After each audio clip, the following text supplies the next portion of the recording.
parle de quoi? Voilà. Alors, c'est un livre qui parle de mes expériences de vie, de mes vécus, commencé à l'âge de 19 ans, en observant mon monde, regardant tout ce qui tourne autour de ma société, ma famille.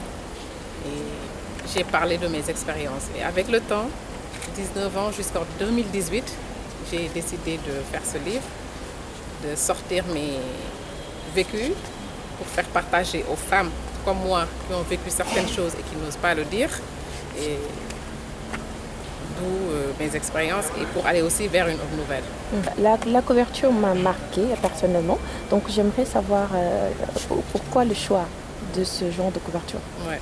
Alors, pourquoi ce choix? Parce que le livre parle de deux facettes, c'est-à-dire les expériences qui sont une face de la couverture et pour aller vers l'autre nouvelle, ce qui fait les deux faces de l'œuvre. Et vous avez fait appel à un peintre, c'est ça? Bien sûr, Abdoulaye Diallo, le berger de l'île de Ngor, qui a été vraiment très gentil de me proposer cet ouvrage. Ça m'a parlé et je me suis dit pourquoi pas. Je tends vers aller vers les deux phases de ma vie, c'est-à-dire les expériences que j'ai vécues et après aller vers une autre nouvelle et ça m'a parlé. Il y a un neurologue dans l'assistance qui, après avoir lu votre livre, vous propose d'aller dans la communauté, de faire une approche communautaire. Alors, qu'est-ce que vous répondez à cela? Je ne dirais pas non, parce que comme il l'a dit, beaucoup de femmes veulent parler. Et à travers mon livre, je pense qu'elles vont s'y retrouver.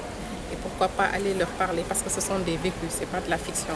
Ce sont des vécus, je les vécu. Tout ce que j'ai écrit dans mon livre, c'est des vécus. Et pourquoi pas aller leur parler et leur dire qu'il faut oser et être endurant, être patient dans la vie. Voilà. Alors, Madame Adedio, vos écrits que vous avez osé exposer au public, quelles sont les raisons qui vous ont poussé à sortir ce journal intime? Alors moi, au début, c'était juste un journal intime. Vous connaissez un journal intime? C'est écrire ses écrits, ne pas partager avec personne. Au fur et à mesure que j'écrivais, je me suis dit, mais pourquoi pas ne pas partager mes écrits et surtout donner des leçons de vie. Et c'est comme ça que je me suis dit, je vais écrire mon livre et le partager. Donc, vous avez le livre à l'Harmattan sur la VDN, vous l'avez sur Amazon et personnellement, des coursiers aussi qui peuvent vous les livrer.